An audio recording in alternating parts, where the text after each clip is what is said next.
Hey everyone, so my lesson plan was a web quest on statistics. I wanted to make our last unit more hands-on and thought that a web quest would be the perfect avenue. The three tools that I decided to use were Weebly to create the web quest, Anchor, the podcasting site, as an option for their presentation tool, and Microsoft Excel to help the students organize their calculations of measures of central tendency. So Weebly was obviously used as the main Web 2.0 tool as it is the host of the web quest. Within the web quest, there are different elements. So you have the introduction, which kind of tells the students what they're expected to learn at the end of it. You have the task, which gives them the scenario that they'll be taking on, the process, which gives them the timeline of what they'll be doing. So this one roughly took 7 days. Ours actually went a little bit longer because we had the time to do so, but it also gives them step by step, day by day, what they're going to be doing. I've also provided some documents and resources in here for them.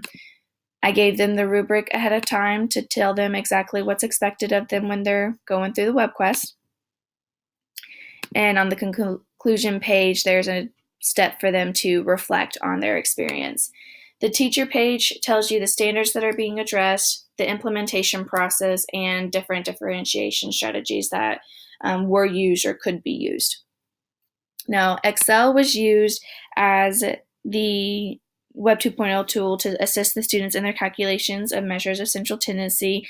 Our students had to collect 100 data points, and so instead of making them do that all by hand, finding mean, median, mode, and range, I showed them how to do so in Excel using the calculation tool. So basically what they have to do is click enter, click the equal sign, type out average, and then put their range of their data. So mine was A2 to A9, and then hit enter, and it gives you the mean of their data.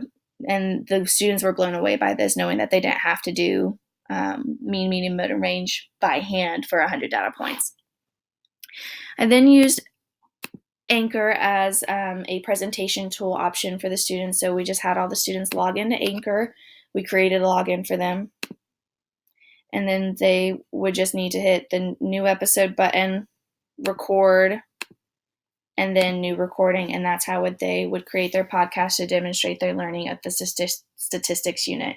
Unfortunately, one of the challenges I ran into is that the majority of students either chose to create a poster or chose PowerPoint, which are two avenues that they're familiar with. I only had one group choose to use Anchor as the podcasting as their presentation tool. So in the future, to remedy this, I plan on writing down the presentation tool options on pieces of paper and having each group choose an option. This way, every single one of the presentation tools is being used. And so hopefully that will alleviate the students from just navigating back to what was easy. And I know some of you are thinking, but then you're taking out the choice, and what's the point? What about your students who just really cannot be in front of a camera? And for what I have to say for those students is that if they really are just uncomfortable with their presentation tool option, they can come talk to me and explain the situation. And then I'm always accommodating for students when they can give me a solid explanation of why they don't want to use that tool. So that's my plan to improve this in the future. Another challenge that I ran into was the students not wanting to read the directions in their entirety. And I think this just stems from they have had their instruction given to them in full force for basically their entire life. And so with this web quest, I kind of said, here you go ahead and try it. Do it by yourself.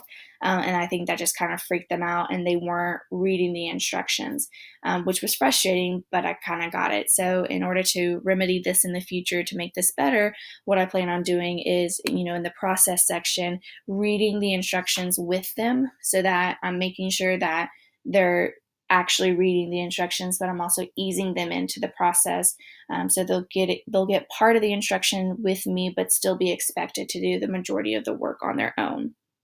One of the major opportunities that occurred that I just loved was one of our students was out sick for 3 weeks, but his partner was still at school and still needed the data points. And so the students really helped her out and just sat down with her and gave her some of their data points from the data that they had collected in order to help her out with the project. And I just think that this project really allowed them to see what true collaboration looks like and what true assistance and helping your peers looks like. And it was just really cool to watch them help out another student.